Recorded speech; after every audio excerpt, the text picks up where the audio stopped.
Namaste. Greetings to all from Kantaloor Sala. Today, we are going to have our second talk on VEELS 2021, organized by Kantaloor Sala. The topic is Nirukta, an unavoidable tour for Vedic Exegesis. The speaker is Dr. K.P. Parvathy, Head Department of Sanskrit, VTB College, Palakkad. Welcoming you all to this virtual platform. As we will start our function with a Vedic invocation. The invocation will be done by Vishwajit Narayan Yaman and Aryan Narayan Yaman, students of Mullamangalam Narayanan. Let us have the Vedic invocation.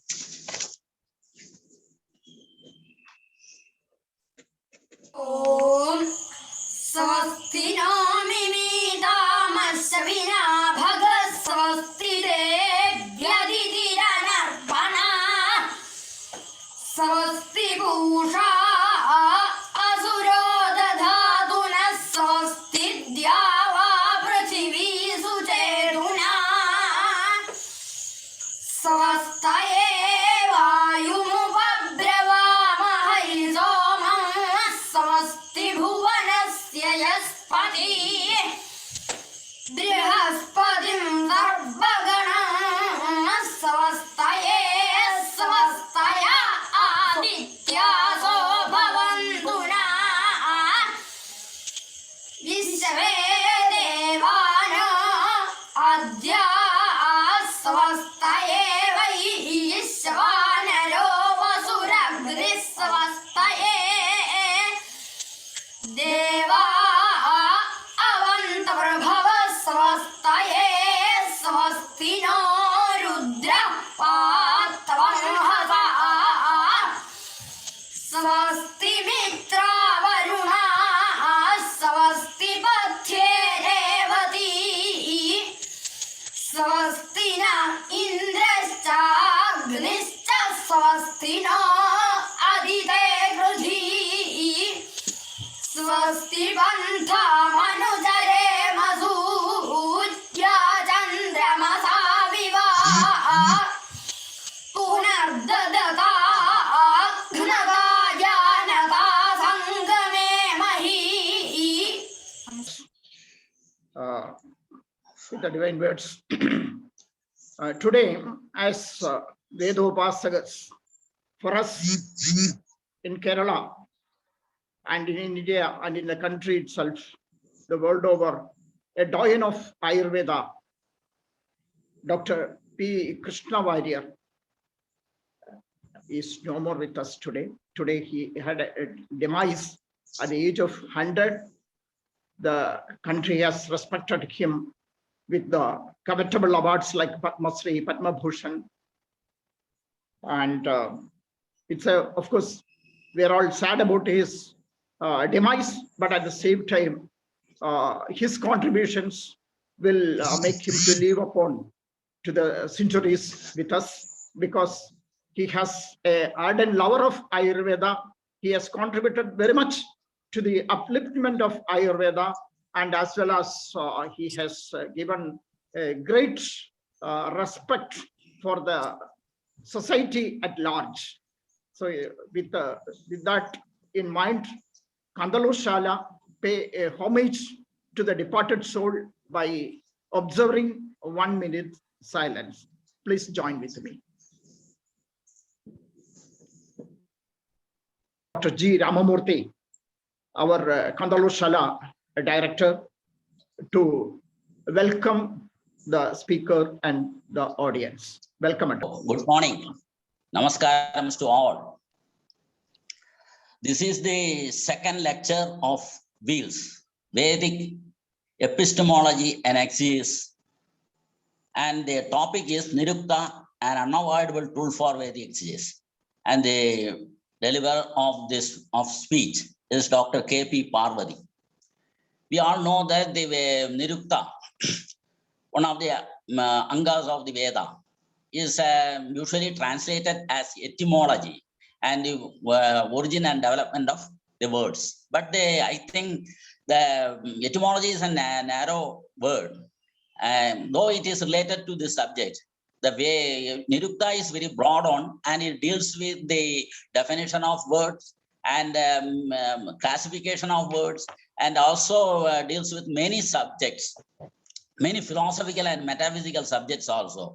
And it also discussed the anarthaka shabda, where the topics like whether the Veda has meaning or not. So the philosophical subjects like the word and the karma, the action, and also jnana, whether it is nitya or anitya, such subjects are dealt with, and the roots of this topic can be seen there. So the subject is very broad one, and today we can hear all this topic in detail. And our president, our Kantaloor Sala program officer, Dr. Murali Madhavan, who is the inspiration for all of us, and will deliver a presidential address also. And I am not going detail about the Dr. K.P. Parvathy, because we are all sure that our president, Murali Madhavan, is very efficient persons. He is always be correct to select the persons and the topic. And that is our experience for the last 4 or 5 seminars we have conducted.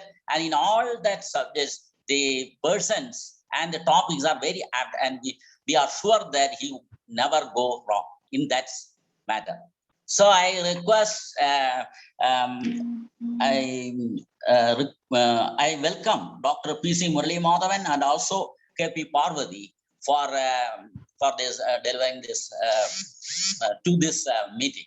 And also I welcome the authorities of this Kantaloor Sabha and Sala, Narayana V.T, Madhavam Musa, Subramanya Musa, Pradeep Jyoti, who is behind the curtain in all the canyon, and also Dr. Hariharan, and many other personalities. And in Sanskrit drama, the Sutradhara always give more importance to the learned audience.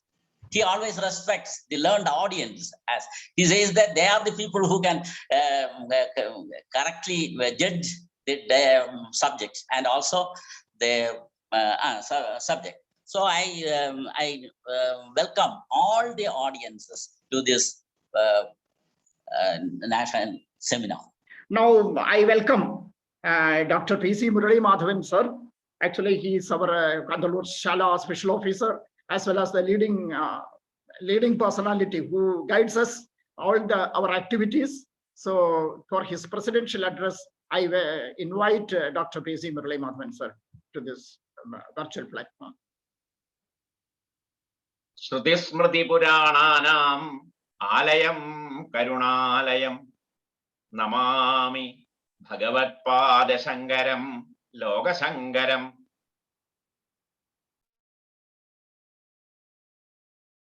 Dear friends, Sri Vishwajit Narayanan and Aryan Narayanan, who presented the Vedic Invocation and had a very auspicious beginning for this function. Today is a special guest, chief guest, Dr. K.P. Parvathy, the president of the Kantaloor Sabha, our esteemed friend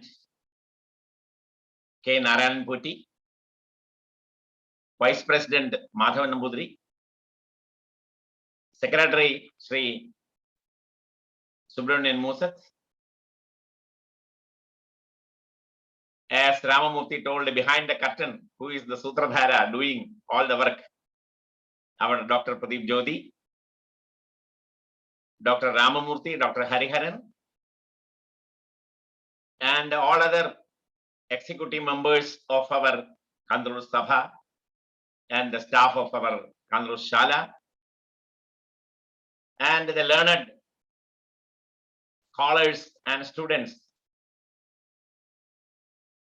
participating in this web seminar on virtual platform. I welcome you all. A big salutation to you all. Today we are having the second lecture in the series VEELS, Vedic Exegesis, Epistemology and Vedic Exegesis. First lecture was delivered by Professor Vishnu, a great grammarian of the country. The second lecture is going to be performed by Dr. K.P. Parvathy. I wish a good performance to my beloved student, Dr. K.P. Parvathy, to cover the entire area of the subject and put in a nutshell in the given time. It is a matter of great I am really happy and proud to be a part of Kantaloor Sala. It is quite fascinating that all the scholars, those who we invited to deliver lectures from the very beginning of inception of this inception of this institution, we invited to deliver the lectures. They responded positively and gave great momentum to our academic drive. Right from the very inception of Kantaloor Sala in last December 2020, we could organize several serious programs in the field of higher studies and research, in the field of Vedic studies, Darshana systems, theater studies, etymology, phonetics, and so on. As you all know or aware, the erstwhile Kantaloor University had several thrust areas in their academic endeavors. Among such areas, the Vedic Vikriti, that is Kramapadha, had a vital role. Getting a high percentage of marks in Krama examination was considered as a minimum qualification, or rather basic qualification, for an aspirant to seek admission in Kantaloor Sala. At the renaissance of such a great erstwhile university, we have decided to inaugurate the revival projects of this erstwhile university with a Kramavara that is organized in the beginning of the establishment of this Kantaloor Sabha and Shala. In the beginning, Kramavara and Vakyartha studies have been convened. Organizing Vakyartha studies at regular intervals was another feature of our erstwhile Kantaloor Sala. Quite different from the practice now prevailing, Kantaloor Sala used to invite scholars in various shastras, and they stay months together to conduct shastra charcha regularly. And the outcome of such deliberations, there will be the new findings will be collected and written in the form of a textbook in each discipline, whether it is Vedanta or Mimamsa or Nyaya, even physical sciences like Vastu Shastra, whatever it may be the Shastra, after this discussion, there will be a product of out of that, an outcome. It will be a very, very serious work. This type of practice nowadays we can come across in several foreign universities, conducting long deliberation of great scholars, erudite scholars, and the outcome of that discussion, new findings of those scholars, is written in the form of a book. That is the practice nowadays. But before Christ, this type of live academic discussion of scholars, and as a result, a birth of a new book, textbook, following the discussions, are something very, very unique. And Kantaloor erstwhile University is a pioneer in this field. We want to revive this culture now. Continuously conducting deliberations of scholars, and the outcome of the discussion is put in black and white in form of a book. So there were 32 departments in erstwhile Kantaloor Sala at peak of its glory. This number is double when compared to other ancient universities like Parthivapura, Padalipura, and Takshashila and Nalanda. There had hardly below 20 departments, but Kantaloor Sala had 32 departments. And there is several other unique features of Kantaloor Sala. It is clearly stated in copper plates and stone inscriptions as, that the leading university, including Parthivapura, was started with a decision to follow the academic rules, the academic disciplines of Kantaloor Sala, following Kantaloor Maryada. That is what they say. Historians recorded that Kantaloor Sala had several campuses at the campuses in the state, not even outside state. In Tamil Nadu also there were 1 or 2 campuses, and the Vizhinjam campus was for students getting military training and for using those student force at the time of emergency of the nation. The history of Kantaloor has been unearthed right from 3rd century BC, and it continues to 7th to 8th century AD. The present Tamil Nadu state also had 2 campuses of Kantaloor. Actually, this Munjira Madam, that campus is there outside Kerala. Brilliant students got several opportunities to specialize in various subjects like ship technology, shipbuilding, etc., even material sciences. At that time, other universities and pathashalas in the country were regularly approached Kantaloor Sala for campus recruitments. Other universities, they come, pathashalas, they come for getting good teachers and good experts and good specialists. They come to the Kantaloor Sala campus and recruit the final year students from after their course, they take them to their institution. Equal weightage, that is another important thing. Equal weightage was given by academicians for departments of physics and metaphysics.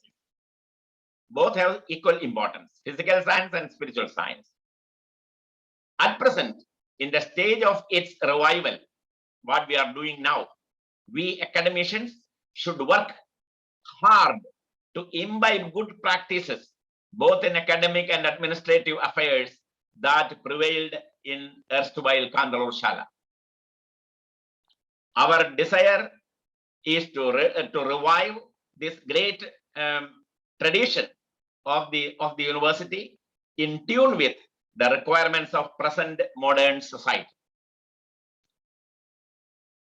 This is there is no distinction like old or new, no difference, tradition or modern. In the case of seeking knowledge, it is a continuous process, but there is a difference. But a kind of fusion is required, a healthy synthesis of ancient and modern wisdom for the welfare of the university, of the universe. In the lecture series today, we have the second lecture, as rightly put by Professor G. Ramamurthy and also Subramanian Musak, that the lecture series VEELS, the present lecture is on Nirukta. The speaker on Nirukta is Dr. K.P. Parvathy, head of the Department of Sanskrit in VTB College, Palakkad. I know her from her childhood. She is our pet student and in Sri Shankaracharya University of Sanskrit College. She was a student of my department, and she has undergone PG and research in my department. So I know her very closely. Her father was Kongarpulli. He is a great music scholar, a Vidwan, Nilaya Vidwan of All India Radio. He is a well-versed in Sanskrit and also in Veda. From very childhood, Parvathy is fond of studying Vedas orally.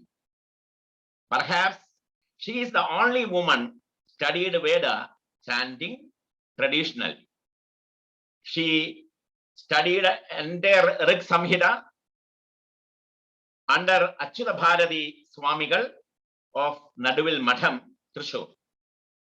And she has worked on Nirukta for her doctoral thesis. I have confidence in her that she can open new vistas of knowledge as part of her research in Vedanga Nirukta. There are revealed and non-revealed portions in Vedic literature. Revealed and non-revealed text and portions. We have a strong belief, we Indians, that Vedas are not written compositions. They are revealed to the great sages after their hard and prolonged penance. Bhavabhuti, a great dramatist of Sanskrit, in his one of the context in Uttar Ramacharya Nadaga, he states that Brahmadayo Brahmahitaya Tattva Parasahasra Sharadas Tapamsi Yanyeva Pashyan Gurava Puranaha Swanyeva Tejamsi Tapomayani.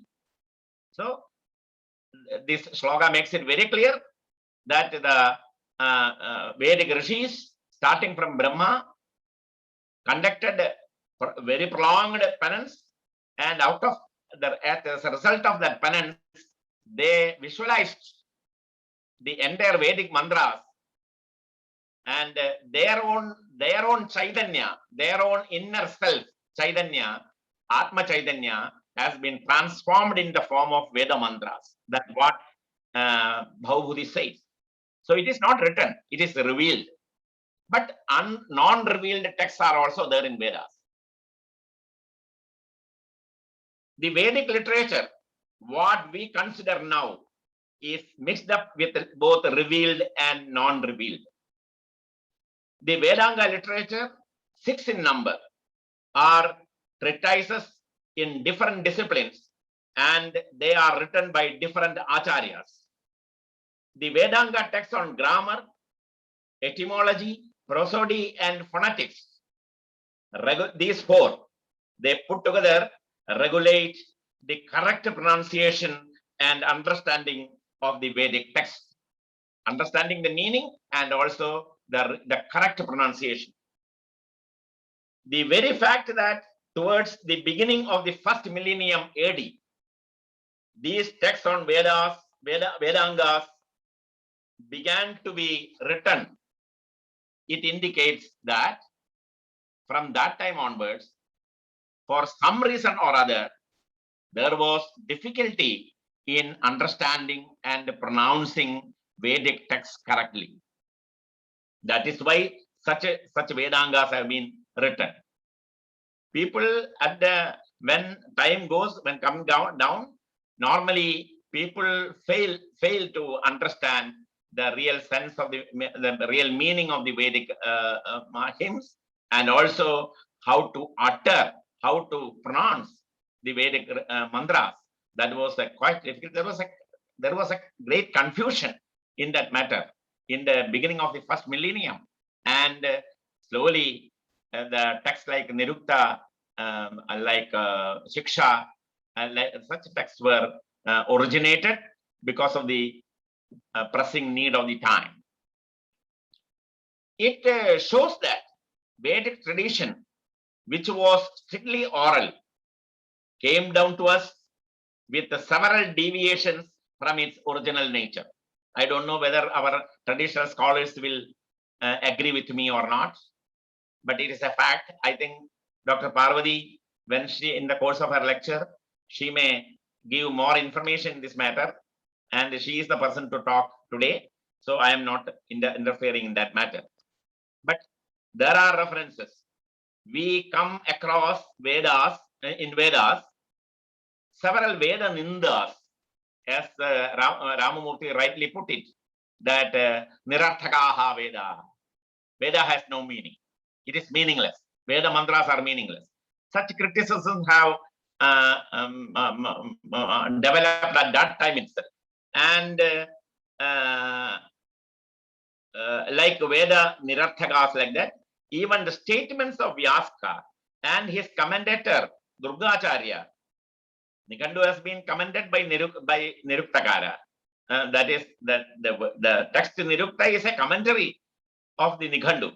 And Nirukta has been later, after a long time, in the 13th, 14th century, Durgacharya gives a very beautiful commentary over Nirukta.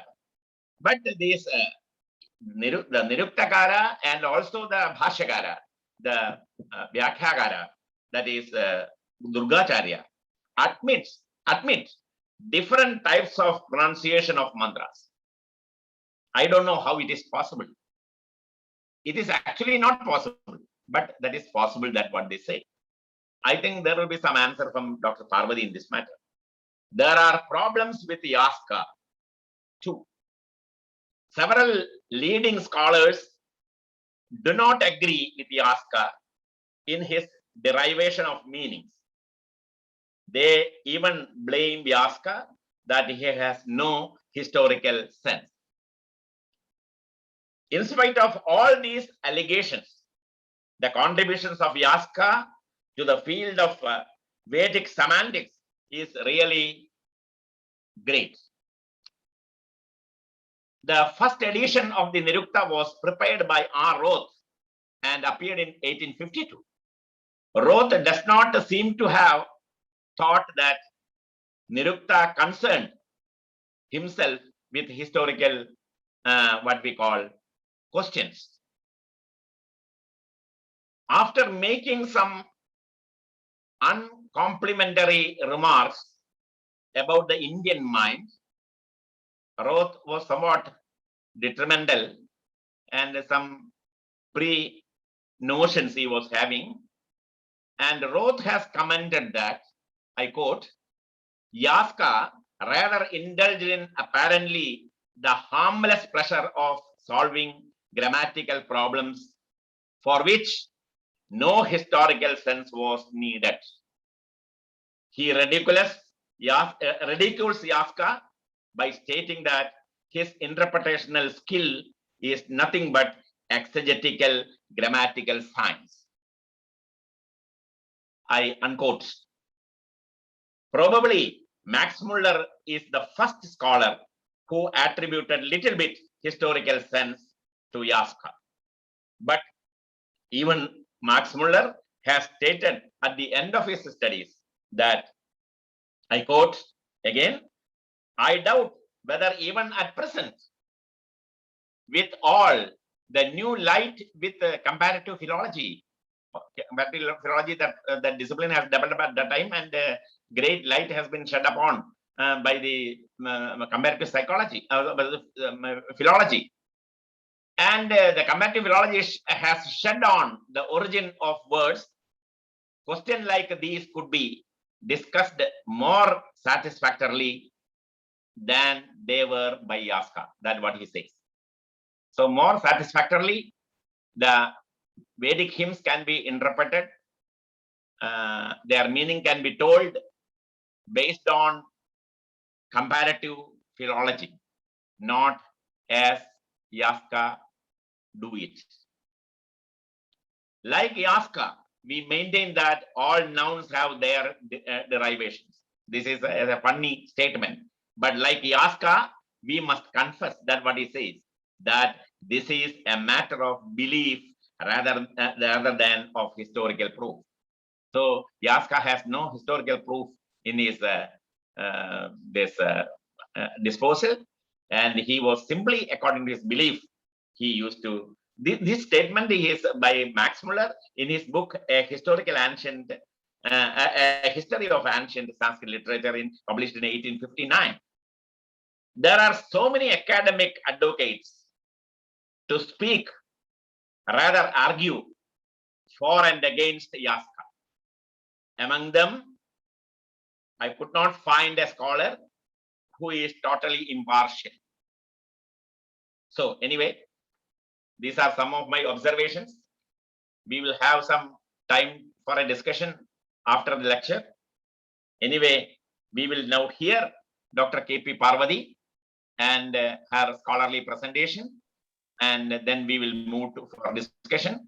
With these observations, I beg to remain.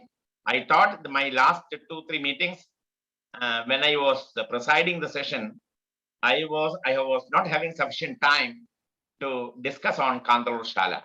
That is why in the beginning today, in my presidential address, I gave some general information about Kantaloor Sala for those who participate on virtual platform in this lecture. With these observations, I beg to remain. Thank you. Thank you, sir. Thank you so much. Actually, I would like to add on that within this stipulated time and a very limited time, you've been traveling across why we should work for Kantaloor Sala, why we should revive Kantaloor Sala. You have been touching upon the historical aspects of Kantaloor Sala and how it runs. All these things you have covered within a short span of time. Much more that we could actually pulse your the scholarly attitude towards your scholarly student. So actually, while you are introducing Dr. Parvathy to this August scholarly platform, you have been taking care of all the backgrounds in which the Nirukta is to be discussed on this platform, why it should be discussed on this platform. Yes. So that's a great thing, sir. So actually, I just read somewhere that Niruktam Srodham Uchyade. That is, Niruktam is having it's the as ear. It is considered as ear. So now our ears, we are going to be very keen on Dr. Parvathy, because from your words, we are sure that she is going to give us a great treatise on Niruktam. So with all the respect, I invite Dr. K.P. Parvathy to present her paper to this August platform. Respected dignitaries on the dais, first of all, I express my sincere gratitude to the authorities of Kantaloor Sala for giving me such a great privilege in the national level lecture series, and especially to Dr. P.C. Murali Madhavan sir, who is my teacher and my guide in each and every step of my academic career. So I'm a student of Vedic studies and the Sanskrit language, first of all. And now also I'm a student of both the fields. And I want to express my position in Vedic chanting tradition, because Dr. P.C. Murali Madhavan sir explained it. So I haven't studied the entire Rig Samhita from the great His Holiness Achyuta Bharati, but I have studied some suktas and 2 or 3 adhyayas of Rig Veda traditionally with a great effort of my father, and I have chanted the Kramapatha in Kadavallur Anyonyam also. The Varam Chollal I have chanted several times from my childhood. So this is my position in the chanting tradition of Rigveda. Thank you, sir. Come to the topic. First of all, Murali Madhavan sir entitled my topic as Vedic hermeneutics, the role of Nirukta. So,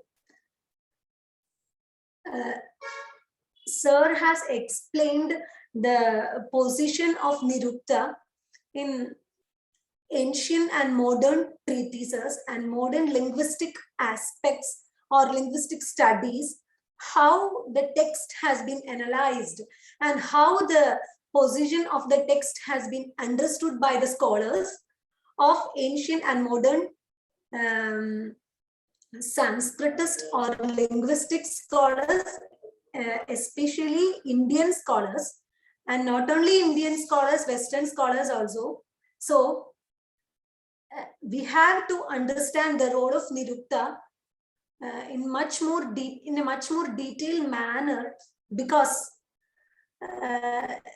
now the tradition of Nirukta has been lost in Indian culture or Indian linguistic tradition. So we have to understand the position of Nirukta in Vedic hermeneutics in much more deep manner. So let us start. As an introduction, I want to say what is the position of Nirukta from ancient times. All of us know the position of Nirukta. Just for an example, I want to say, can I present my PowerPoint? Share screen? Okay.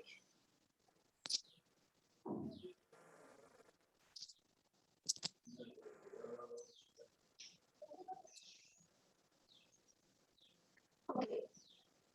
So our topic is Vedic hermeneutics, the role of Nirukta. So, as an introduction, I want to say that the subsidiaries of Vedas known as Vedangas exemplify the various hermeneutical approaches on Vedas. The concept of Veda Purusha and his limbs as the 6 disciplines connected with Vedas are of significance in linguistic studies in ancient India. Among the Vedangas, Siksha, Chandas, Niruktam and Vyakaranam are directly connected with the formal parts of the language studies. These disciplines enunciate the different paths and areas that were developed in the science of language at that time. The symbolic concept is also conveying the divergent concerns that were illustrated by them. The famous verse, Chandak Padautu Vedasya, Hastak Kalpotha Pathyate, Jyotishamayam Chakshur Niruktam Shrotram Uchyate, Shiksha Ghranam tu Vedasya, Mukham Vyakaram Smritam, Tasmat Sangamadhityeva, Brahmaloke Mahiyate. This verse depicts this in a beautiful manner. All the 6 branches are appropriate ways to understand and to preserve the Vedas with their purity. Among these branches, Vyakaranam and Niruktam are considered reciprocal or complementary to each other. The Niruktam of Yaska, which is a unique treatise on Sanskrit etymology, deals with the semantic problems in language, especially in Vedic language. The main intention of Yaska's Niruktam is to explain the possible meanings of Vedic words for later generation who are generally unaware of the meaning of Vedic passages. Vedic etymology and hermeneutical systems are closely related to Yaska's Niruktam, which deals with the linguistics and semantic problems related to Vedic language in general language itself. especially in general language, especially in Vedic language and in general language itself. In the present study, the exegetical tools extracted by Yaska and Nirukta are examined. This analysis can be elaborated the role of Nirukta in Vedic hermeneutics. So, the keywords of my topic is introduction, linguistics in India before Yaska, Yaska's predecessors, then Nirvachana Vyavastha, then hermeneutical approaches of Yaska. These are the main points I want to explain here. All these points are too much expressed in Nirukta itself, but not only in Nirukta, but the linguistics in India before Yaska is a very wide area of research. Brahmanas, especially Aitareya Brahmana, Shatapatha Brahmana, etc. These texts are explaining or using the methodology of the etymological expression of words with some stories, in connection with some stories. So now I begin with the first keyword, linguistics in India before Yaska. Here, language promotes exploration of cultural and social diversity as well as unity. From a very remote past, Indian tradition understood the enormous power of language in society. Hence, from the Vedic age, various disciplines in India had engaged in the discussions on language problems and semantic aspects of linguistic studies. Vedic literature, especially the Samhita portions, highlights the predominance of language in its various dimensions and poetic sublimity. The greatness of Vak in different situations was referred to in a number of Vedic hymns. In the 10th mandala of Rigveda, I am here explaining only one Rig from the 10th mandala of Rigveda, that is the place of Vak or speech, is the subject matter of the entire Sukta, Vak Sukta. Brihaspate Prathamam Vacho Agram Yat Prairata Namadhen Dadhana Yadeshan Shreshtham Yadari Pramasit Prena Tadeshan Nihitam Guhavi. This verse explains the various extensions and directions of Vak which depict the essential standpoint in human being's life. In this sukta, various dimensions of Vak have been discussed, which helps man to establish the powerful position in society through availing knowledge, and knowledge is the fruit of Vak.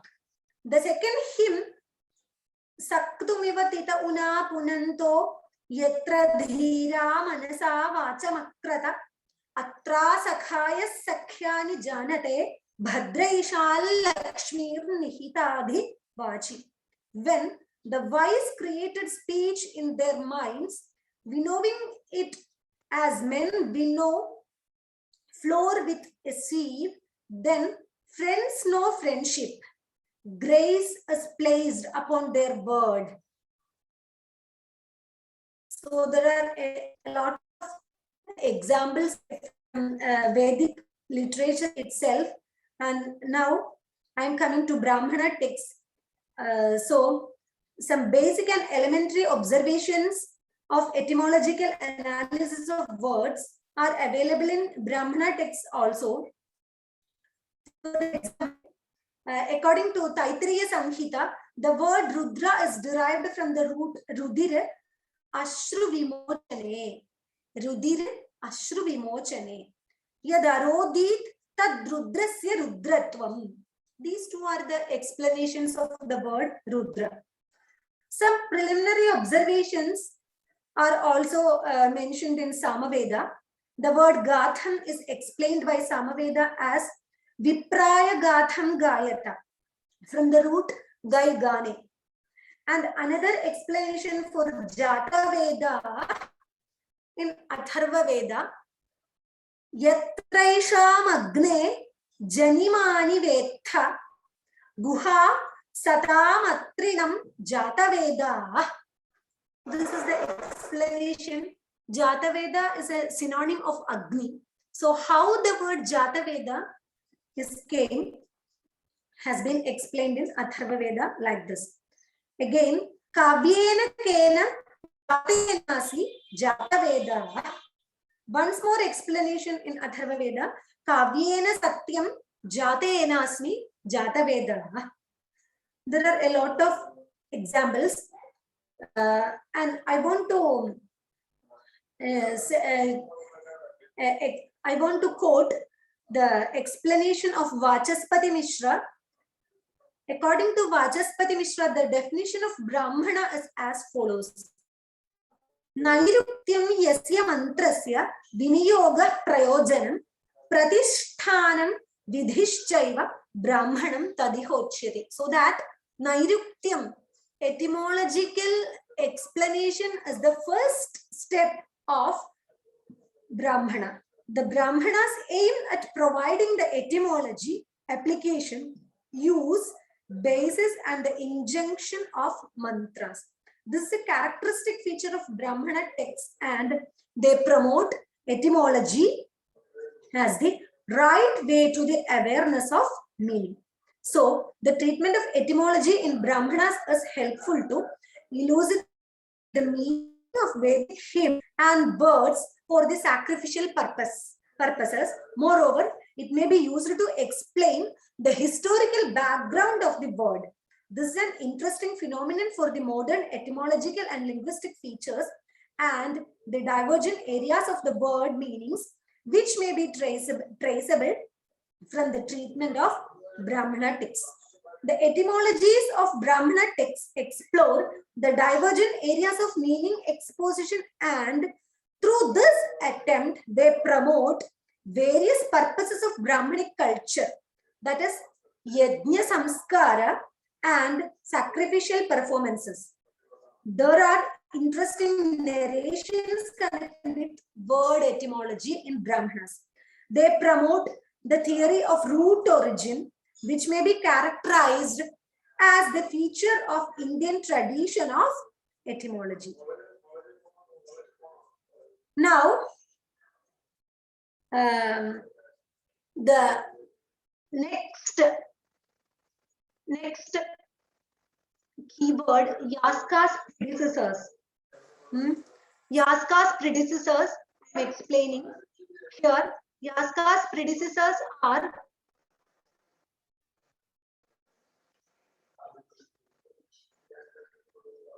in the Nirukta, Yaska quotes valuable views of some 16 predecessors or contemporaries on various linguistic problems.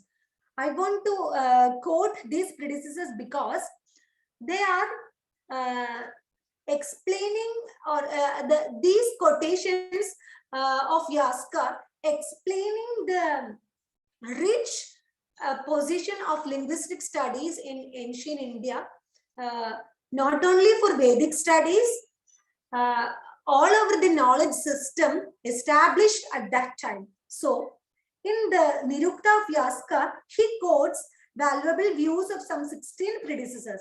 Some views of these scholars are referred to by Yaska to firmly establish his own view. He shows respect to the predecessors on such occasions by mentioning them individually. He quotes the varied views of his preceptors, eulogizing some and criticizing others. The scholars quoted by Yaska in Nirukta are Agrayana, Audumbarayana, Aupamanyava, Aurnavabha, Kathakya, Kautsa, Kraushtuki, Gargya, Galava, Charmashiras, Taitiki, Varshayani, Shatabalaksha, Shakapuni, Shakalya, and Sthaulashthiri. All these scholars had expressed their views on many linguistic problems. Yaska shows real interest in quoting them. The Nirukta thus introduces a strong background of linguistic thoughts of ancient India. These quotations reveal the social life of Vedic period. A detailed note observations of these scholars are valuable information about the earliest linguistic perspectives of ancient India. Now, I am going to only one predecessor of Yaska. Here, the scholars of this dais has quoted some points about the meaning, context of meaning of Vedic Samhita portions, that is Nirarthakahi mantraha. This quotation, Anarthakahi mantraha, has been quoted by Yaska in his Niruktam as a opposition of Kautsa, argument of Kautsa. Kautsa is a great predecessor of Yaska, and the discussion between Kautsa's opinion and Yaska's opinion are really interesting in the meaning context, theories of meaning or meaning context of Vedic texts. So I am introducing Kautsa. Yaska's Nirukta discusses the problems and possibilities of meaning through word analysis. Yaska introduces discussions on the prominence of meaning with great emphasis, quoting the strong opponent views of Kautsa on the position of Vedas. Kautsa was of the opinion that the Vedic stanzas are without any particular meaning. This is the point of Kautsa. Vedic stanzas are without any particular meaning. He had adduced several arguments to substantiate his view. Yaska vehemently opposes the ideas of Kautsa and establishes the importance of awareness of meaning. In the first chapter of Nirukta, Yaska presents the views of Kautsa. That is, I am quoting some views, not all the views, all the arguments. I am quoting some arguments of Kautsa. Niyata vacho yuktayo niyata anupurvya bhavanti. Athapi brahmanena rupa sampanna vidhiyante. Athapyanupapannartha bhavanti. Anarthakahi mantraha is the first quotation of Yaska, Kautsa, first quoting of Yaska, Anarthakahi mantraha.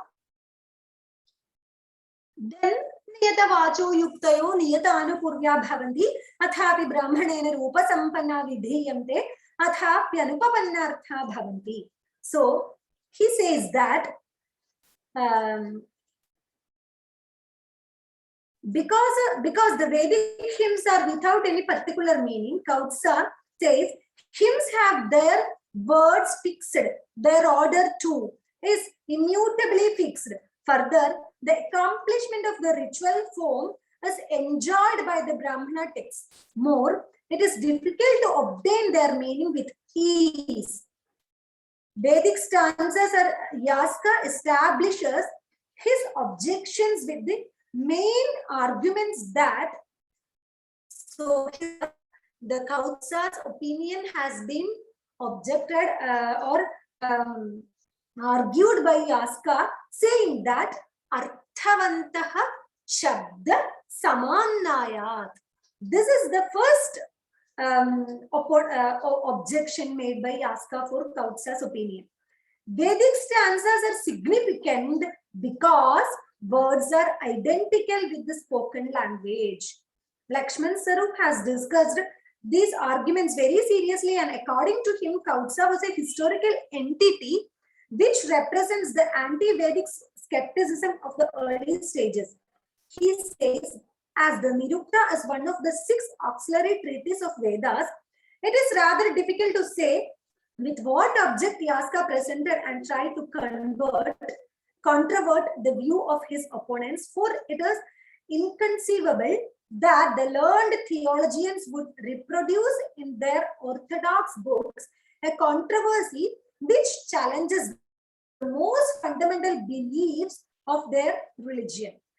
Here, Lakshman Sarup's view is elaborately discussed in my paper. I am concluding it, and it may also be taken for granted that he was the leader of a movement which may be desirable as something akin to materialistic rationalism, and which was the result of a remarkable literary activity, a characteristic of the epoch of Yaska, as pointed out elsewhere. This is the opinion of Lakshman Sarup.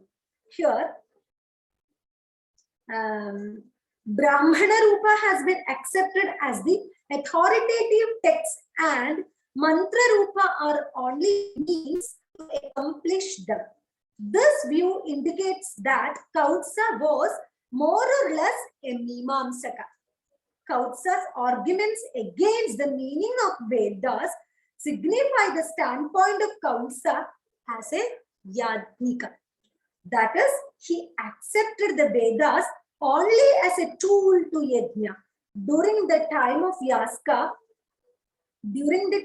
Yaska, there were at least two divisions in Vedic tradition. Among one gave importance to the sacrificial performances, in which the hymns of Veda were only the mantras, and the second view of the meaningful opinion of Yaska's observation. So this has been explained very seriously in Lakshman Sarup, and in my paper also I have been discussed the opinions of Kautsa. Classical Sanskrit is more meticulous in this matter. So we can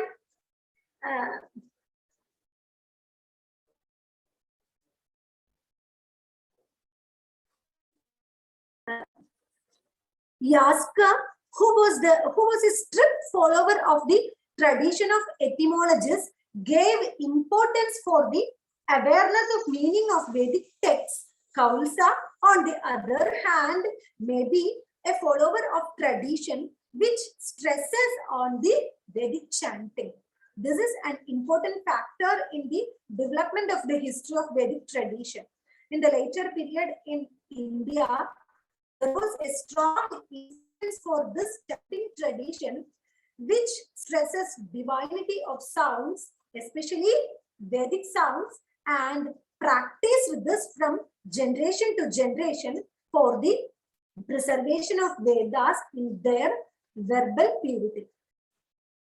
Kautsa may be one among the promoters of divinity of sound, but Yaska, who stressed the awareness of meaning, had to oppose strictly this tradition of Kautsa. Such a divergent view on Vedic interpretation may be the cause of the origin for Nirukta.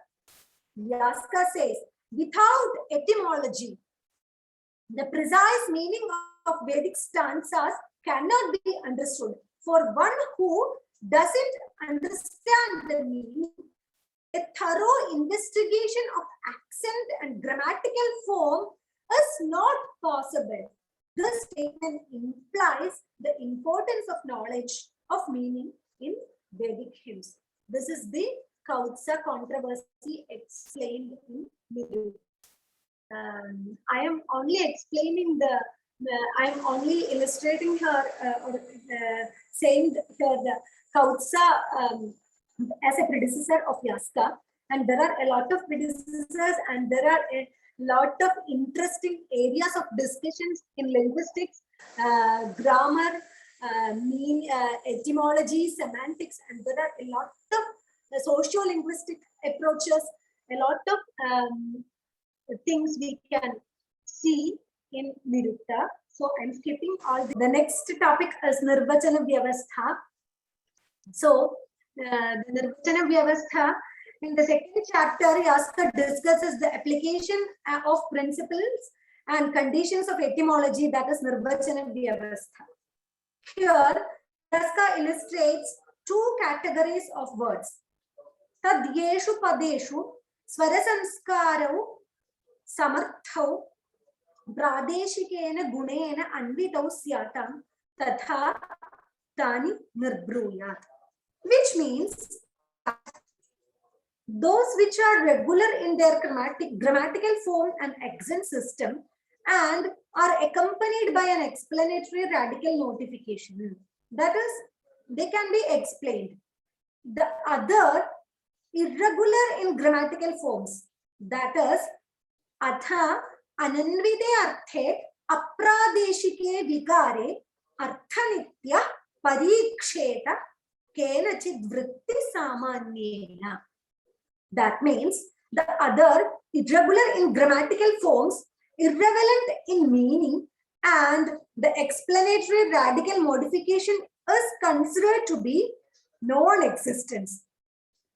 In the first category, derivations of words are rather simple, and in second category, one should always examine them with regard to their meaning by the analogy of some course of action. This is the methodology of Yaska's Nirukta. This is the second chapter of Nirukta deals Nirvachana Vyavastha. The next explanation for word derivation given by Yaska is, if there is no analogy, one should explain them even by the community of single syllable or letter, but one should not attach importance to the grammatical form, for these complex formations are subject to exception. These three conditions given by Yaska obviously state the standpoint of etymologists. This is the standpoint of etymologists. Among these, second and third are more important. For an etymologist, the derivation of words is the main problem, and in any condition, they should derive the word from any root. So, I am giving some examples for this. These three types of etymologies. In the first chapter itself, Yaska says the word Nighantu. Yaska's text is a commentary of Nighantu that has been compiled by the great seer Kashyapa. So the word Nighantu itself is a paroksha vritti. Paroksha vritti means its etymology or its meaning that cannot be accessed very easily. That is the way of Yaska's explanation. So, I want to explain some observations given by Yaska on the Nirvachana Vyavastha. That is, Nirvachana Vyavastha. Here, Yaska says,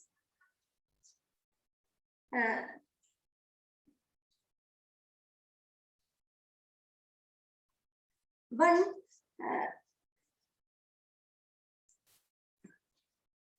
dandam arhati iti va dandena sampadyata iti va dando dadater dharayate dandor dadater dharayati karmana akruro dadate maninitya bhashante. Here, the word danda is explained by Yaska. Here, the first explanation of the word dandyaha is in its derivational aspect. Then he gives explanation of the word danda. Continuation to this, he quotes an example of its verbal usage. Then another etymology of danda has been quoted. Added to this, the root dhamma upashame has been explained with an example. Dandam asya akarshateti grihayam. So, akruro dadater maninitya bhashante. Here is a story has been connected to the word danda. So, the word danda has been explained by Yaska in various etymologies. This is the style of Yaska. He is explaining, while explaining a word, he quotes several opinions of several scholars and several types of etymologies for one word, and several types of etymologies for one word. This is the methodology used by Yaska in his Nirukta. One more example I am giving, that is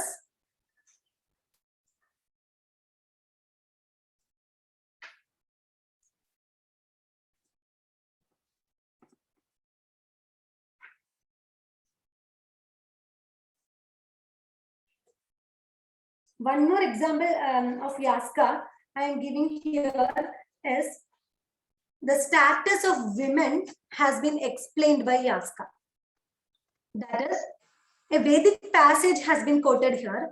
Kuhasvid dosha kuhavastor ashvina kuha abhipitvam karata kuhoshatu.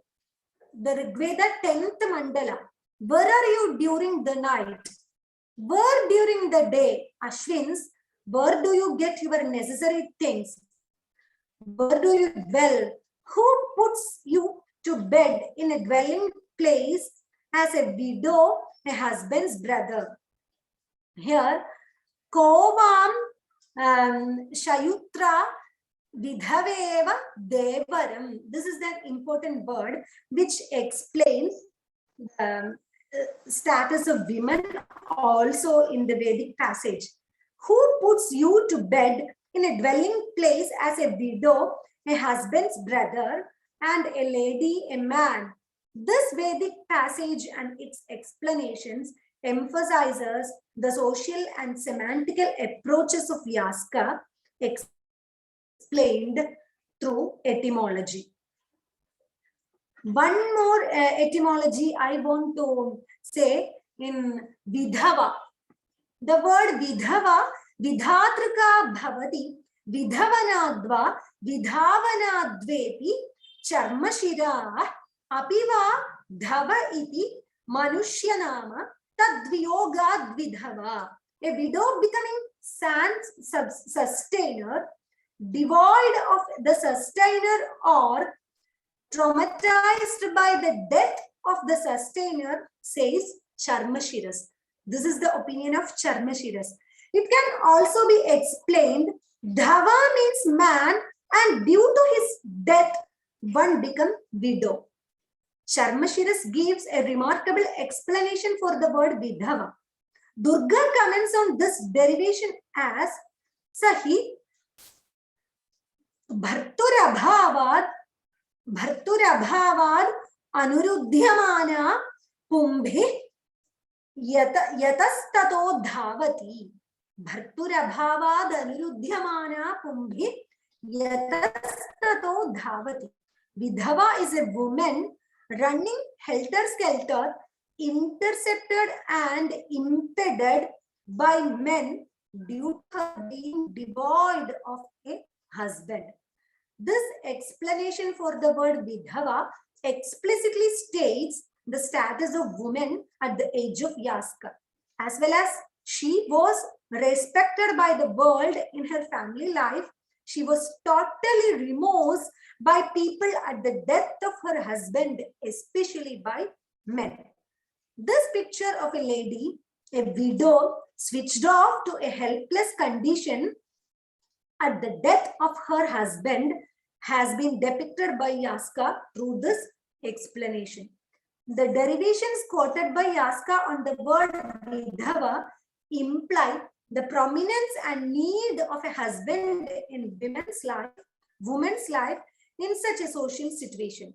Husband is the protector of the modesty of woman. So there are a number of explanations of Yaska. Some are explaining the meaning with social conditions. Some are explaining the historical background. Some are explaining the special features of etymology. One category, there are 5 categories explained by Yaska: Samskaranavagatam, Gunanavagatam, Vibhaganavagatam, Kramanavagatam, Vikshepanavagatam, and so on.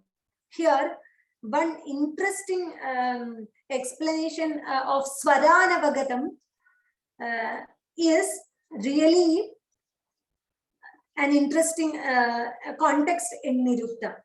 The category of Swaranavagatam, Durga says, Vanena Vayo Nyadhai Chakan iti Yatha. The accentual usage of the word here is confused. Hence, the meaning is also confused and changed.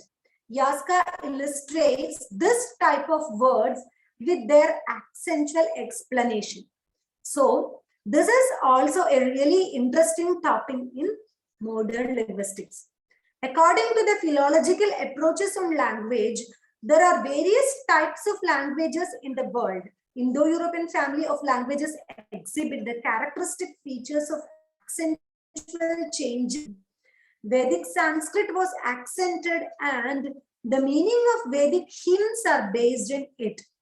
It is an accepted fact from very ancient age. Yaska also took the task of awareness of meaning of Vedic words with accent system, which helped to reveal the meaning of Vedic texts. Hence, the awareness of accent system is an important factor in the Nirukta of Yaska. There are a lot of examples, a lot of examples quoted by Yaska, which are Swara Anavagatam. Swara Anavagatam means the correct accent has not been known to people. There will be a confusion in accent. If the accent is changed, the meaning also will be changed. So, Yaska quotes these examples for correct awareness of accents in Vedic words. One more category, Samskara Anavagatam. This is also a really interesting category, and there are a lot of explanations given by Yaska for the etymological tools. Varnagamo varna viparyayascha dvau chaparau varna vikaranashau dhatos tadarthadishayena yogat taduchyate panchavidham niruktam. Here, panchavidham niruktam has been explained by Yaska. Among these, the above mentioned category of word derivation is, word derivations are Varnagama, Varna Viparyaya, Varna Vikara, Varna Nasha, Dhato, Tadarthadishayena Yogat, Panchavidham Niruktam. So, 5 types of etymological observations are given by Yaska.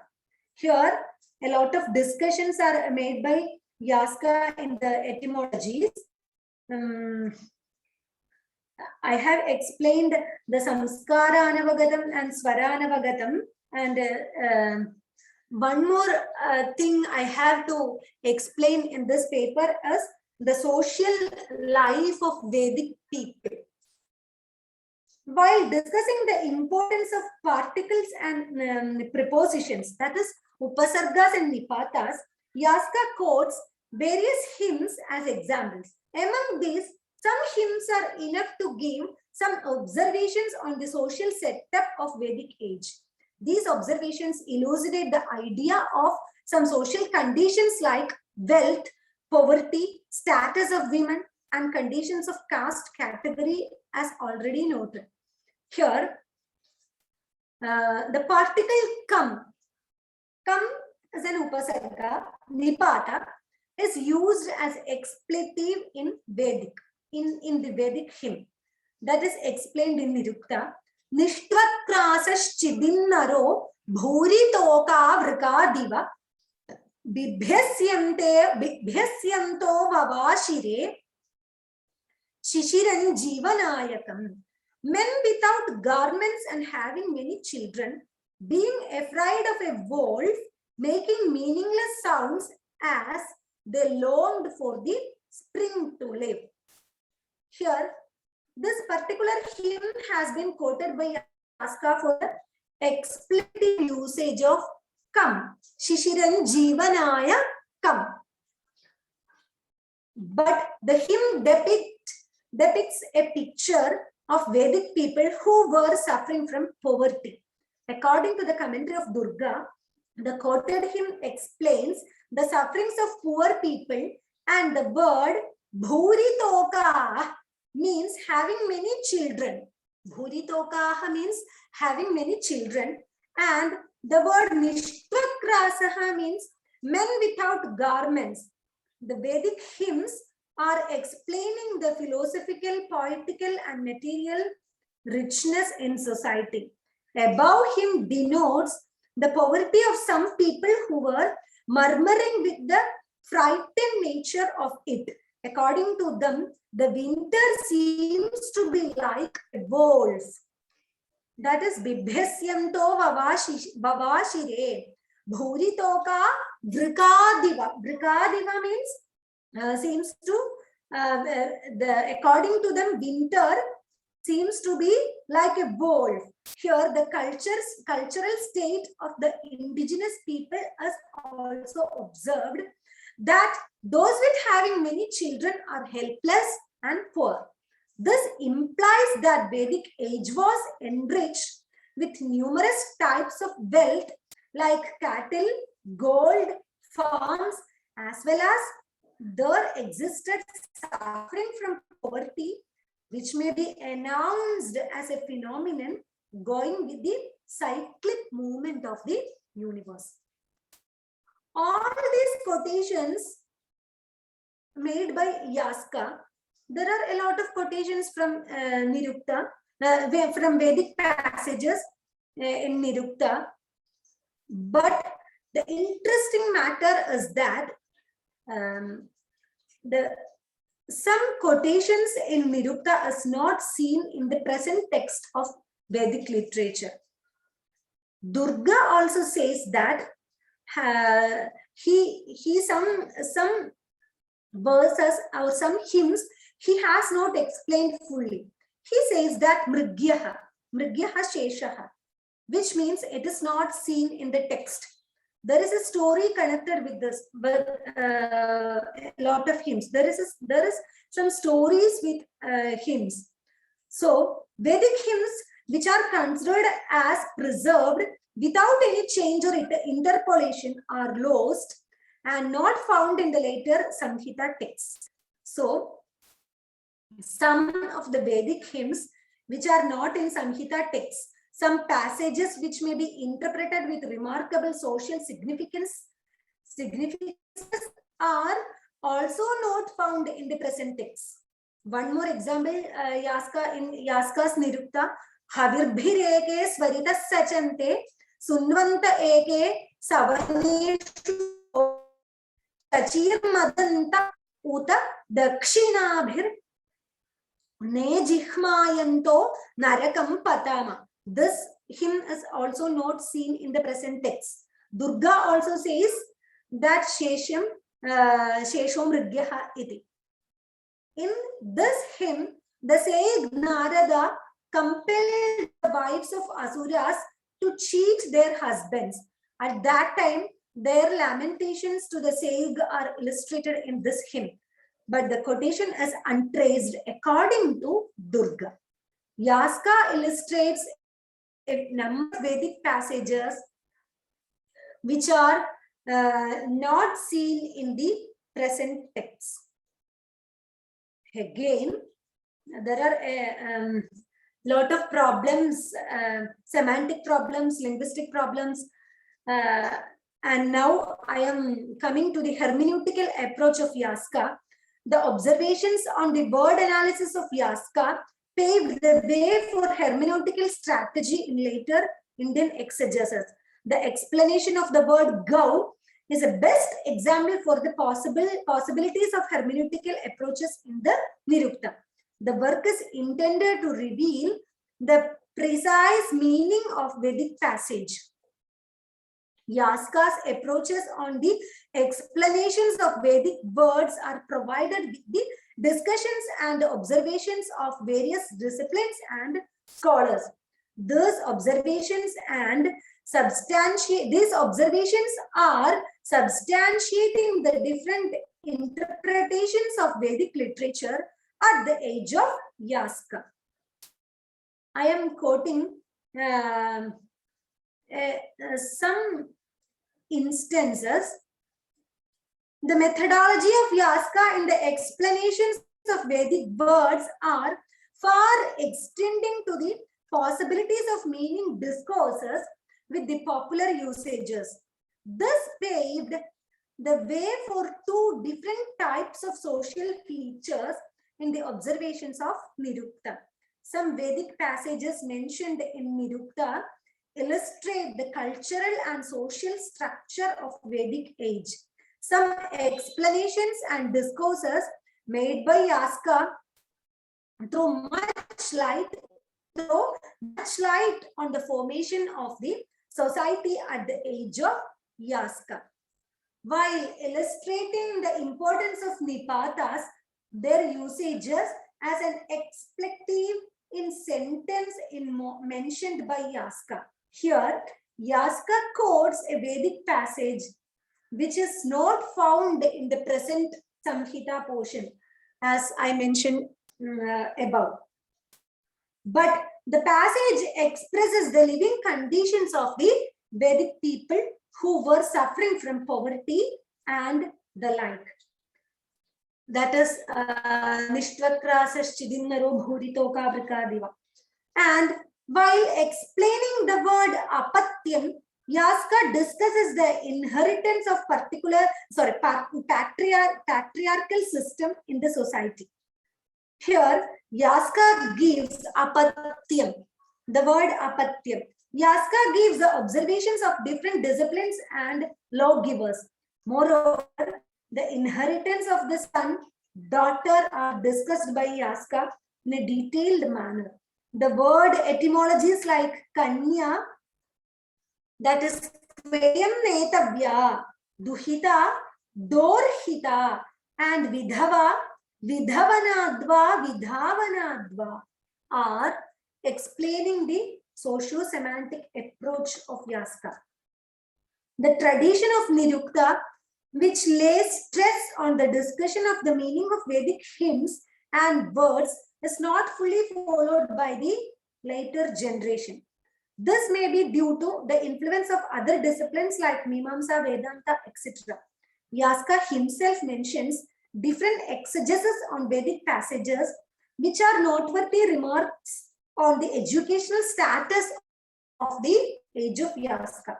But the methodology of Yaska, which elucidates the different possibilities of the science of linguistics in the areas of semantics, lexicography, and hermeneutics, are more appreciated by later scholars of other disciplines. Further, Nirukta of Yaska paved the way for an etymological tradition in Indian hermeneutics that is followed by Shankaracharya, Kalidasa, and great scholars like Bhasa and so on. Ancient Indian linguistic tradition grant a considerable status for semantic discussions. Etymology has a firm stand for the definitions of semantic problems. Yaska treated etymology as a serious topic in the study of language.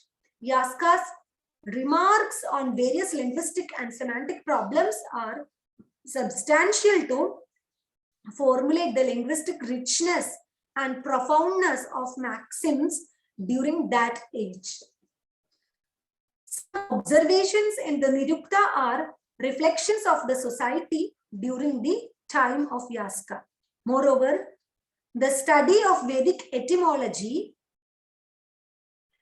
or Vedic literature based on the Nirukta of Yaska reveals the fact that Vedic people used Sanskrit language in its fullest empirical potential and possibility.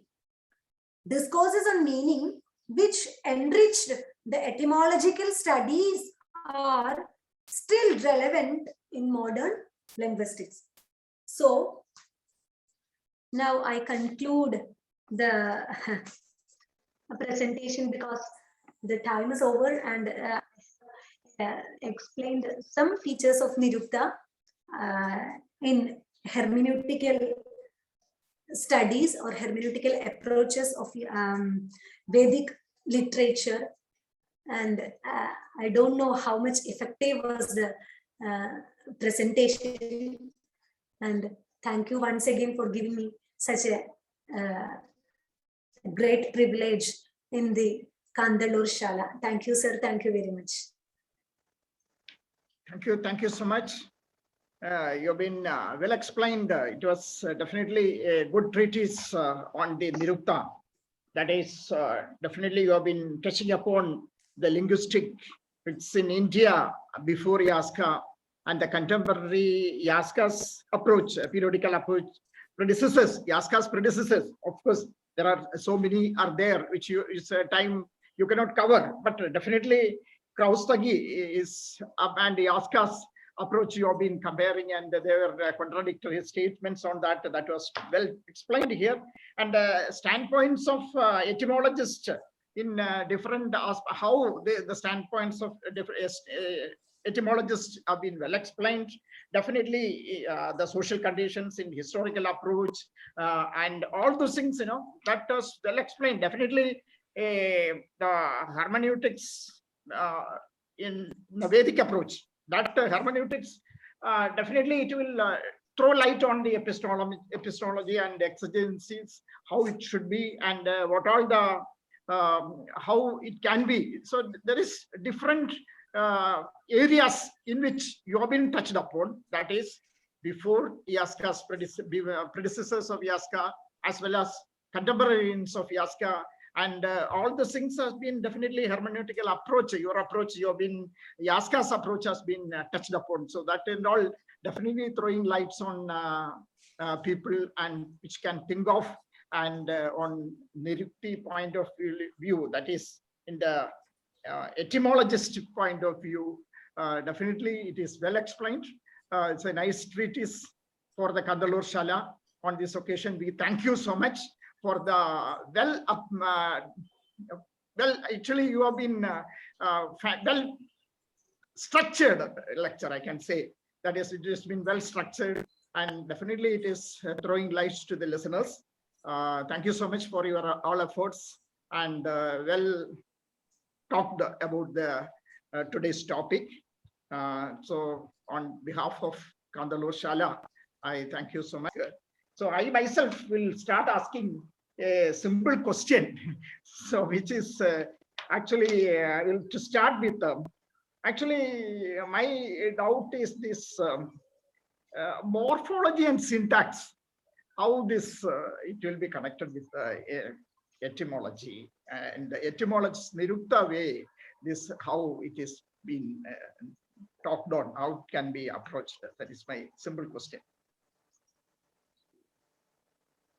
Sir, can you ask once for morphology, how can?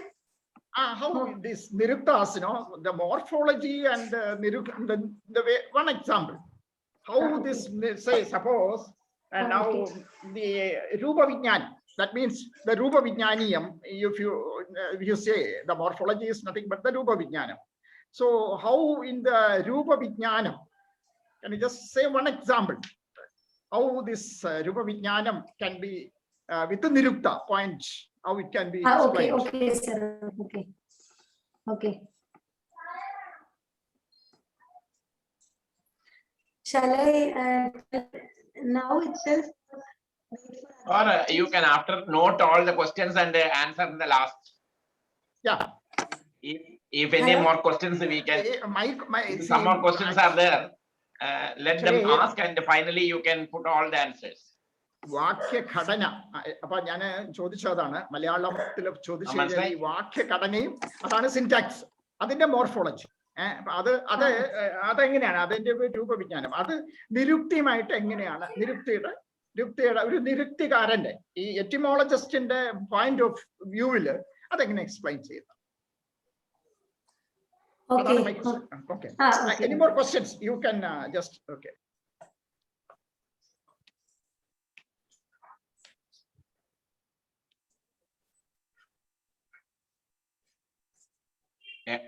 Actually, I think Nirukta is not addressing this issue anywhere in the Nirukta, the text proposed. So I think basically the etymology depends upon the word. It works on the word, not on sentence. Not on sentence. Vyakarana and yes, that is the issue. Yes, but what Madhuri Madhavan sir said is correct, because Subramanian Musa is confused. This Niruktam is not connected with the syntax, but with the etymology. Yaska says, Ada Sarvani Rupanya Vishanidi Yeduktam Atrasi Samartya Mubadarshedi Oshadi Rubair Vatani Yedrubam Kamede Tata Devata Bhavadi. Then Rupam Maghava Bobabidi Maghavan Danavan Indra Rupam Betru Yedyadrubam Kamede Tata Drubam Bobabidi Bhavidi Tata Drubat Maga Puna Bhavadi. So the Devada Sankalpa is related to the Rubam, not the syntax. No. It's exactly Yaska. So about the discussion also, I am very much interested in Niruktam, and thank you to Parvathy madam for fine, well-structured lecture, included many popular axioms and popular knowledge, and some deep-rooted points also concerned with the Niruktam. We explained in a limited time. Anegartha eka shabdam, egarthaga anega shabdam. That is the fundamental approach of Yaska Niruktam. One word I have to say about the Lakshman Swarup's interpretation. That may not be correct, because Lakshman Swarup may be confused, because the psychology and the etymology and linguistics are not much developed science. So nobody can say how fundamental postulates of psychology or fundamental postulates of linguistics not yet found. So nobody can criticize Yaska for that. Moreover, Yaska, wherever he explained and meaning or formed some postulates, he clearly quoted from Rigveda without any quotation from Nirukta, Rigveda. He didn't said anything. So with the objective findings and with the proofs only, Yaska explained everything. So nobody can question him. Moreover, Akhyadam Kriyavadhanam Bhakti, Akhyadartha Bhavana. Yaska clearly states that this is not the namam, the akhyadam, the activity, the verb is more important in explaining or finding a word. Yes. Yes. It is So correct. it is a more modern approach. No linguistics could say conceive such a thing, because there is a dialectical relationship between the object and the subject and the verb. On that, without knowing the verb, the activity, how can you explain the meaning of the word? This is the most modern outlook Yaska put forth. Then and one that is, yes. Okay, you can Then where the wisdom of Paniniam, Vyakarana ends, there starts the wisdom of Yaska. This Yaugika Pratyaksha Vritti, Prakriti Dhadi Pratyam, these Vyakarana handles. Then in Unadi also, Unadyo Bahilam, Sutra only Panini sat, but not explained the Rudi Padam, Unadi, Sakadayana developed Unadi.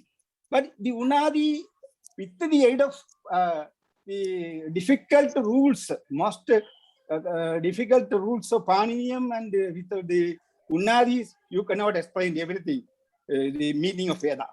Yaska says that for that, the Yoga Rudam, the Paroksha Vritti, as correctly Madam said, the social usage, the usage by the men and his activities also should be considered, without which the correct meaning of the word, the Vyakaranas could not describe. Moreover, the Pancha Agama Tattvam, Varnagama, Varna Vibharya, Varna Lobam, Varna Vigaram, Prakriti Pratyaya Vibhagam. For that, Prashodharadi Yado Padipa Sutram in Siksa Panini. But you cannot derive more derivations, more rules from that. This is only a signboard only. But Yaska was worked on that signboard, because Varnagamam, Varna Vibharyam, Varna Lobam, these are very new things. And the Vyakaranas are not aware about that things. Only by studying Yaska, we can know the meanings of the word. So the Yaska's approach is more modern. The modern linguistics criticism is baseless, according to me. And wherever he said anything or explained, he invariably and emphatically quoted from Rigveda. So how can one question Yaska? So that point should be explained by Parvathy Madam. Thank you. Very good. Well said. And any more questions and discussions, please come forth. Time is running short. Muralidharan sir, you like to conclude? No, I will do it finally. That I am anticipating some more questions from the our participants. Now we will conclude the session with the remarks of the paper presenter. Finally, I want to just seek a clarification from you, Dr. Parvathy. You have done extremely well. One thing, very systematically, you have proved that you can present the paper very scientifically. How to begin with, and how it will be developed, and how the points can be raised in the background of the earlier literature, surveying the earlier literature. Perhaps you have mentioned several predecessors, and you have mentioned several names, but you could not attend each and every particular person. But still, you have given what do we call the crux of that, the predecessors, their approach, and discussed it well. So that is a very good approach. That should be, because even among predecessors, some are not so much agreeable with the Yaska in views, but most of them are agreeable. Most of them are agreeable, and even coming to the succeeding scholars, when you discuss even at the even not last stage, but at a particular stage at the century, I think. AD 13th century or 14th century, Durgacharya comes and 14th century, I think so. Yes, Is it yes. not? So Yes, Durgacharya comes at 14th 14th century. Yes. So Yes. Durgacharya, when he comments a text earlier to him for thousands of years, so even then Durgacharya could find very good solutions for the interpretations of Yaska. That is very fascinating. Yes, That is yes, very yes, fascinating, yes. and Fascinating. that becomes the pivot. Pivotal. It plays a pivotal role in adjudging the entire approach of Yaska. How, to what extent it is authentic. So Yaska's authenticity, it is not like I have mentioned Roth and also Max Muller. They have not understood the entire the gamut of the Yaska literature, Yaska's scientific approach. And as Narayan and Jyotisa has told, actually they are beating around the bush, not entering to the core idea. And as you said very well, you have mentioned that I think it was a partial answer that for my question that raised, not my question, it is a question of Roth. Roth and Max Muller. Roth and Max Muller have two different ideas, and they are entirely different in their approach. Roth is completely, he is criticizing Yaska, saying that he has no historical sense. But Max Muller has not gone to that extent. But he is also a passive criticism of Max Muller.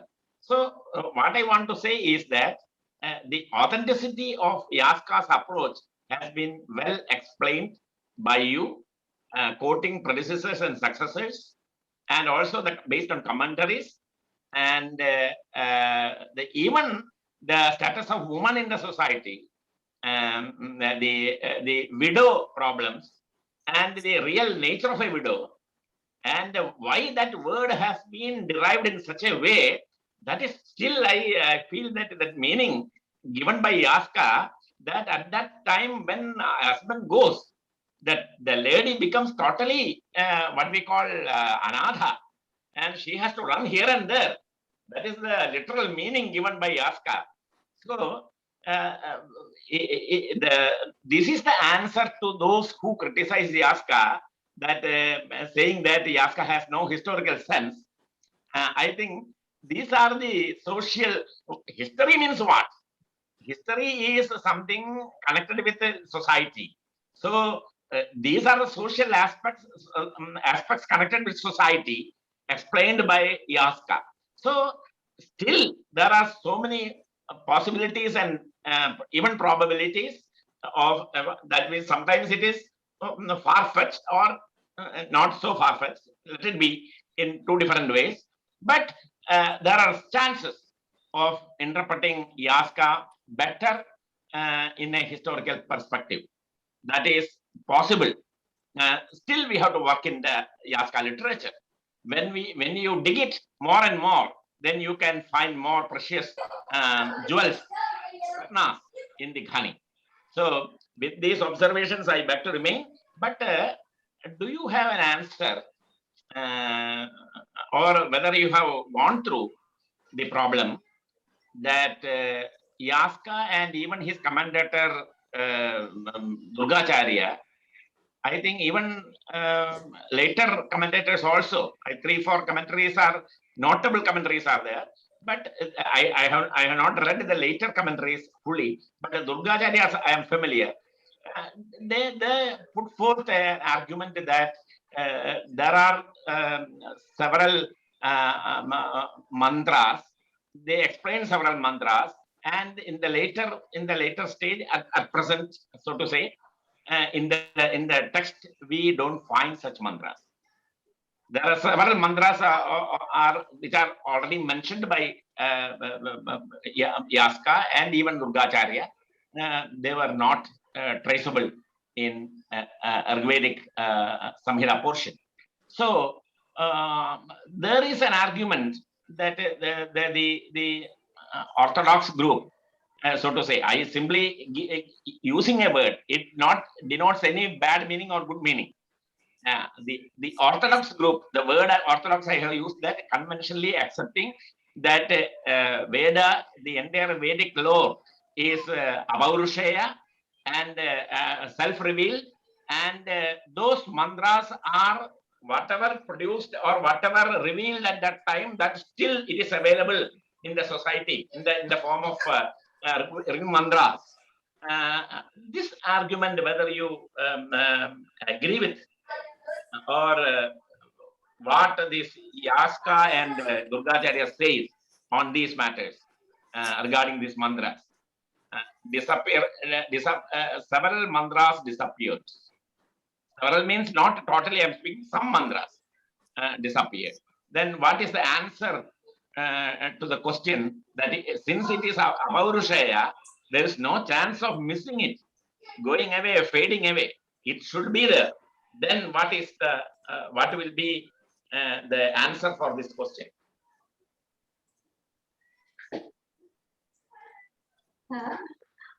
Okay, sir, I think the questions are now finished.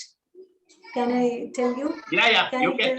Okay. You can. First of all, I thank the precious audience for hearing me in such a deep-rooted interest in the subject.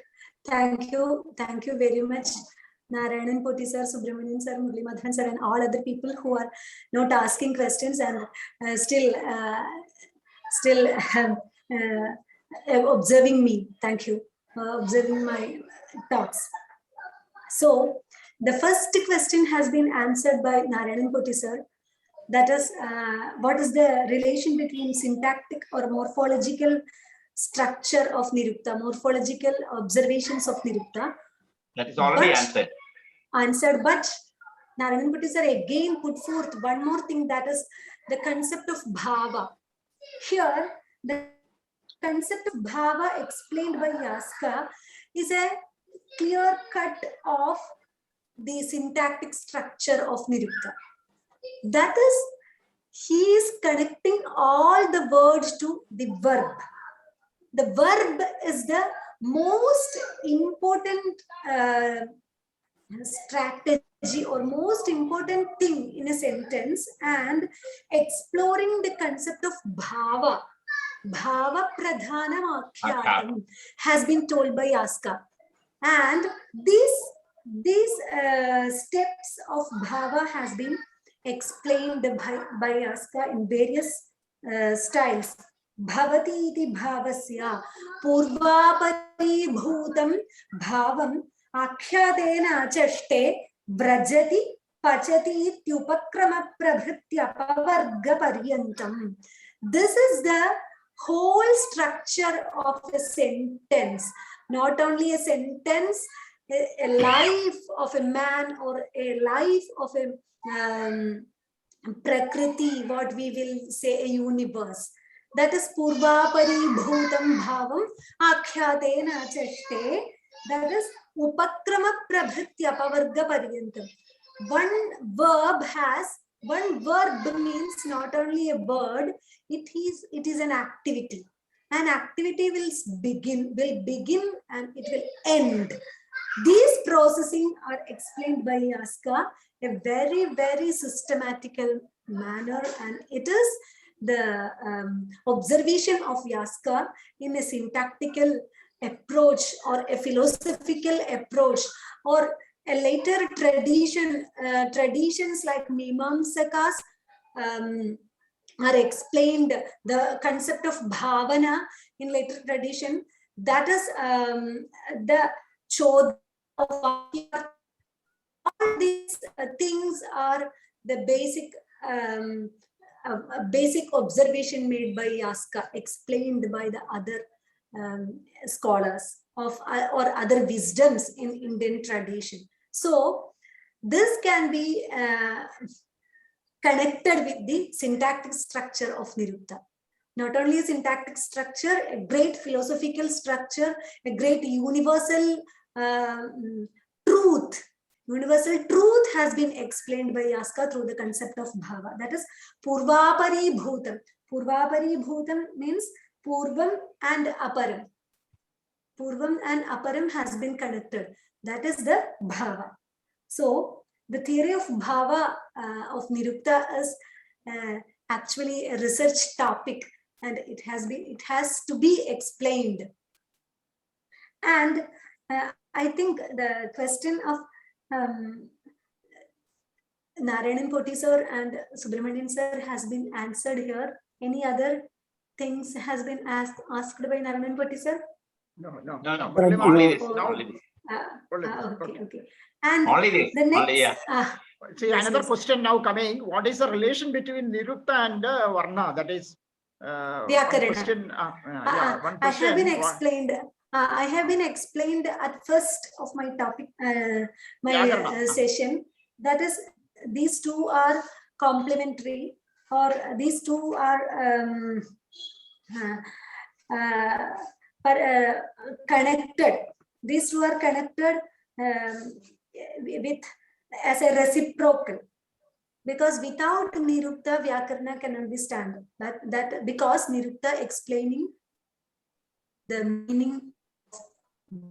Words without meaning cannot withstand. So these two are reciprocal and complementary subsidiaries of Vedic language. Not only Vedic language, language itself, I think so.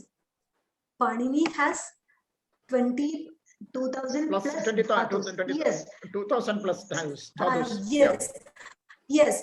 Vyakarana, Panini couldn't say that no need of meaning. Panini is always stressing in meaning. Panini has explained all the words with the meaning constraint or meaning in importance, giving importance to meaning. The relation between the word and the meaning is entirely stated by Panini and all the Vyakaranas. And Nirukta has the text Nirukta itself explaining the importance of meaning in Vedic literature also.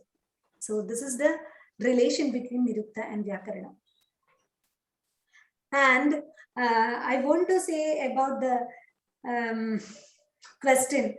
I want to say I cannot fully explore the idea what has been put forth by Murli Madhavan sir, but I cannot say what is the reason why the mantras or why the passages from Vedic texts has been lost. I think one thing we have to notice that even in the period of Durgacharya, it is not known to all. It has to be seek. Word is from which text it has been quoted. Durgacharya, even Durgacharya has not known. So sometimes I think some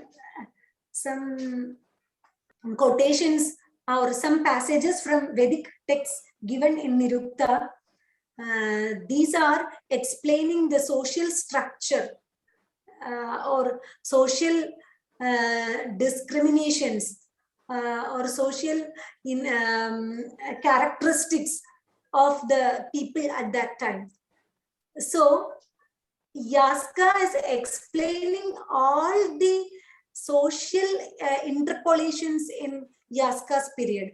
He quotes several people, several tribes, several non-Aryan people, and a lot of various gotras he's explaining, he's quoting in his text in Nirukta. So these style of explanation or these types of mantras will explore some many other expositions in the meaning structure of literature, or especially in Vedic literature.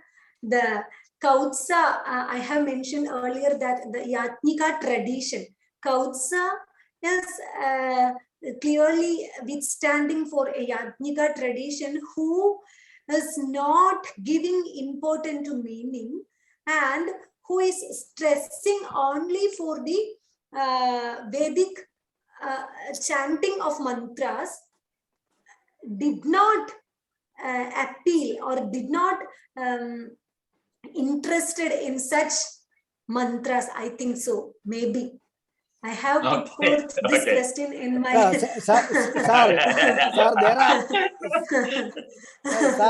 there are so many Nashta Vedas in Veda.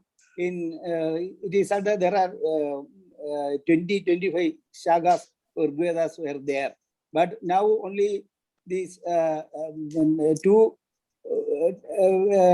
shagas only found. That also for all practical purpose the same one, Rigveda. So why can't we think that these may be from the Nashta Vedas of Brahmanas? Yes, maybe. It may be. Nashta shakhas, some shakhas are not, but Nashta shakhas. But the problem is in the 14th century, I think there is no Nashta shakhas. Yaska 800. No, we are talking about the Yaska and his period. Yaska's period is 1,000 years before Christ. No, there is a possibility of Nashta. I'm talking about Durga's period. Durga's period in 14th century. In Yaska's period, there is possibility of Nashta. Yaska's period, 1000 BC, there is possibility of Nashta Vedas. in I Yaska's. don't think so. Maybe No, I don't in my think, introductory speech, I have mentioned one point that in the beginning of the first millennium, there is a situation in the society that even scholars could not grasp the meaning of the Veda mantras, and also how to recite it, the real pronunciation of Veda mantras. So that was the difficulty. That is why the Vedangas have been one after another has been composed by the great scholars. They want to respect everything. Yaska himself says this. Sir, recently, Samamnaya recently, Dr. Chaube, that is, I forgot that. Yeah, that is correct. What Parvathy told is that is a mantra answer for that. Sir, recently, Dr. Chaube found Ashwalayana Rigveda Samhita. There are so many irks we won't find in the Bhaskala or Shaunaka Saga. So many irks are different compilation. This Ashwalayana Rigveda Samhita published by B. Chaube. Maybe it may be. So that is the balanced view or impartial view. That there is a chance of what we call loss of several mantras, several hymns. Yes. The argument of Orthodox, that is what I told in quotation, the Orthodox, that whatever revealed to Brahma the rishis, that is still available in the Vedic text. This type of argument is very hard to understand. Yes. There is also interpolations in Vedic text itself. Interpolations are also just like you have in Kavyas and Nadagas. You can see interpolations. Yeah. So we can treat in some way, we have to treat in just like the other literature also. That methodology also can be to some extent, not fully, but some extent you can, those methodologies you can take for analyzing the literature. Yes, sir, yes. And one more thing, I am sorry to say that my PowerPoint has been stopped. I cannot put it in a proper way. So no. there is one. We never felt it. We never felt it. No, in chat box there is one comment that is anyway we can't get a transcript or a presentation or at least the PowerPoint slides. I will send it to Subramanian sir, my PowerPoint slides to Subramanian sir, and you can give it to the participants in any way. That can be done. I don't know. That can be done. It will be yes. And I will. Thank you, madam, for your correction. The syntactical interpretation can also be applied from what I have said. So thank you. That is correct interpretation. A correction I appreciate and I respect. And we could arrange a good lecture on Yaska and his Nirukta. And we could simply what we understood, not simply what we say at the level of understanding the meaning of words or sentence like that. We understood the atmosphere of that time prevailed at the time of Yaska, and the society, the nature of people, the relations, husband and wife, and like that. And so many things came to our dawn in our mind. This is wonderful. This is what needed by a lecture. Once you give a lecture in the peripheral area, there should be what we call Parabhaga Gandhi, as we say in Sanskrit. That should be there. Then only we can trust the idea to the mind of the what we call to the participants, those who hear, those who see us. So that is a wonderful achievement that it is good done. But it is if you put a show, exhibit the charts, then it will be more interesting, no doubt about it. But that is, it doesn't made any problem, any shortcoming in the throughout the lecture, and it went on well. So thank you, sir. Wish all the very best. The lecture was very fantastic. Well, went on well. The topic of discussion was very good. Definitely, we can think much more. And of you, Kantaloor Sala is proud of your lecture. And the whole day's topic went on well. Now I request our treasurer, Dr. Pradeep Chaudhary, to present a citation on behalf of Kantaloor Sala. Dr. Pradeep Jodi. Good afternoon. Today, we are very glad to present this citation to Dr. K.P. Parvathy in honor and recognition of her outstanding contributions to the Vedic science and literature. Dr. K.P. Parvathy is a assistant professor and a head of Department of Sanskrit, Sreekrishnapuram V.T. Bhattathirippad College, Palakkad, Kerala. She did MA Sanskrit Sahitya from the Sri Shankaracharya University of Sanskrit, Kaladi, and has been awarded PhD degree in Vedic Etymology and Semantics from the Sri Shankaracharya University of Sanskrit, Kaladi in 2009. Her interest is traditional chanting of Vedas with special reference to Kerala. She is also a professional artist, both on classical music and Kathakali. She started her professional career as a guest faculty at the Sri Kerala Varma College in 2002 and later served in Sri Shankaracharya University of Sanskrit, Kaladi for 2 years, Government Victoria College, Palakkad for 1 year, Kerala Kalamandalam deemed university for 1 year before joining as a permanent faculty at the Sri Shankara Vidyapitham College in 2009. Later, she joined Sreekrishnapuram V.T. Bhattathirippad College, Palakkad in September 2012, which is affiliated to Kerala University. She was a member of Board of Studies in University of Calicut during 2016 to 2019. She is an executive member in Sri Sankara Samskariya Padanagendram, Perambavur since 2017. She has presented many research papers in various national and international seminars, workshops, and conferences. She has also published 2 books and has written many articles, blogs, and various magazines and social media platforms. We hereby present her this certificate of recognition and appreciation, wishing her continued progress and success in all her future academic endeavors. Thank you. Thank you. Thank you so much. Thank you, sir. Thank you very much. Thank you. We will send you the citation by now Mail. in this situation By by mail. mail. By We mail. will send Okay, you by okay, mail okay. only. We could send you because we could not Okay, hand thank over you. because of this situation. Anyway, Okay, now okay. now we are just going to the next session of our whole lecture program. That is vote of thanks. I myself is interested with the saying thanks to everyone. Definitely, there is.